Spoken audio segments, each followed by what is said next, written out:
Hello guys! So now I'm touring around the Hokkien Lake. So sabi nila maganda daw dito mag picture pero tingnan natin. Ayun, that's what you call ano ang bridge yan? Hokkien? Hokkien. No, the lake is called Hokkien and that's the bridge over there. And here's the Hokkien Lake, Hanoi. So many locals and visitors are usually here visiting for spending their own times and taking some photos inside. As you can see, there's like mini sanctuary inside. Nakaka-relax talaga. And here we are playing around under the scorching heat of the sun. And yes, finally we saw this auntie who was selling Hanoi street food, so we enjoyed. We tried the sugarcane juice, which I really love the most. It's refreshing. And while waiting, yes, we saw this lady is having a mini concert at their park. I think they're having some festival in there during that time when we visit Vietnam. And yes, for lunchtime, ito na nga, we had their boncha noodles along with this shrimp. I think it was fried and we dip it in this vinegar. And yes, again, that's my model eating all the foods that we had in Vietnam. So next stop is the Note Coffee. So basically, the Note Coffee is one of the famous coffee shop in Hanoi. So many tourists have been here, and then I think for me it's the cutest cafe that I visited to in Hanoi. Hundreds of thousands of notes everywhere from I love yous of different languages. So they had also their famous egg coffee. While sipping your egg coffee, you can see the pictures lake view. Yan. At night time naman, we had again snap. So I forgot some of the names of the food that we had, but here you go. Of course, Vietnamese food is such a blessing to our taste buds. Yes, as soon as we arrive Hanoi, the following day we tried the Halong Bay tour. So you can see how much we paid in for this short trip. So today we started this riding their cruise with, of course, serving of their lunch. It consists of vegetables and meat, shrimps, and rice. So we had the lunch at the cruise while touring around Halong Bay. We saw the towering limestones and its emerald, and then the green lake. And yes, here you go, the forest and limestones. Another view along with these lovebirds. How I wish I had one too. Yes, myself is there, sandwiched with the lovebirds along with this lady girl. And yes, my Vu. And ayan na nga, we continue walking in, and then tried to dip in their beach, the Tip Top. Yes, here's the Tip Top Beach, which is a popular cruise stop. And yes, here we go, we're playing around with Vu. Perfect to enjoy with your friends and family. After dipping in the beach, we had continue our cruise tour, and our next stop is kayaking tour.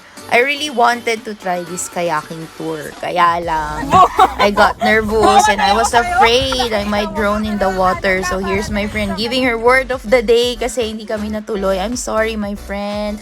And ayan, everything was wonderful and I enjoyed it kahit umatras ako. Then I think from here we're on the way to the cave. It's around like 15 minutes walk tour inside the cave. And after that, as soon as you exit the cave, you will see this wonderful scenery again in the sunset over there. Oh my God, you are so beautiful, Halong Bay. Good morning! It's our third day in Hanoi and all we planned is to just have our food trip. And one thing that caught my mind was to eat this beef intestine stew and the Vietnamese baguette, which I'm always seeing in K-drama or in Chinese drama as well. So I wanted to try, but here you can see Jeng is trying the food. Morning, Hanoi. Today is our last full day here in this wonderful city of Hanoi, Vietnam. I love you. Oh, mga Beshi Wops, and finally the day has come for me to taste this banh mi, the most oddly satisfying sandwich I've ever tasted in my life. So basically, you can eat it in the morning, in the afternoon, or even at dinner time. So it's very satisfying dish that is so yummy. A Vietnamese recipe which is made from grilled pork, chicken, or pate, and commonly served by street vendors here in Vietnam. Try this. So everyone knows that I'm a coffee lover. So after maybe spending a whole life of drinking coffee, I seriously want to know the taste of this one of the authentic coffee shops here in Hanoi. This is a place like everyone is interested to visit to because of their wonderful creations. You can have great coffee anywhere, everywhere in the world, but for me, the most enjoyable ones was when I was in Hanoi. As you can see, I tried 4 of their coffees. So if you want to know their history, visit Cafe Din. Again, mga Beshi Wop, so since it's our last day in Hanoi, we didn't plan any activities today. So we just walk around and have sightseeing. But finally, when I saw this like tattoo shop, I was suddenly planned for having my tattoo as part of my remembrance in visiting Vietnam. So of course, I tried walking around first for some shots for Instagram. And follow me in my Instagram, itsjelik. And eto na nga, nakapasok na kami sa loob. I'm still thinking which design I will choose for my tattoo here in Vietnam. Pero of course, one thing comes in my mind right away was coffee. Since I love coffee, so I had to do and print it on my skin. Having my tattoo, here's my friend who decided for ear piercing. So medyo matapang yarn.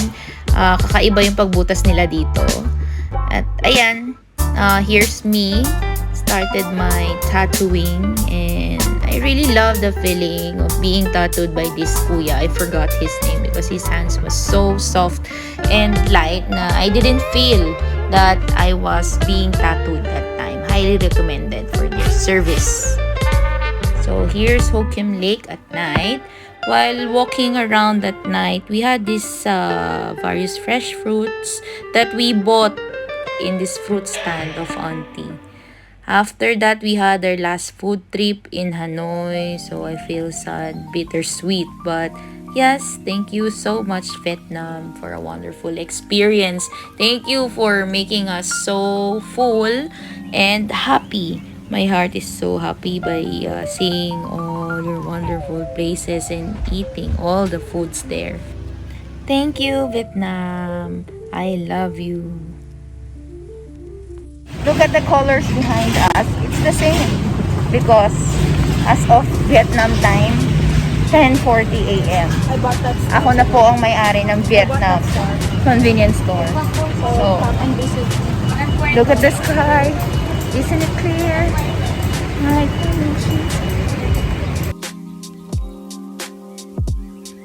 Come on, Vato Yuban. Annyeong.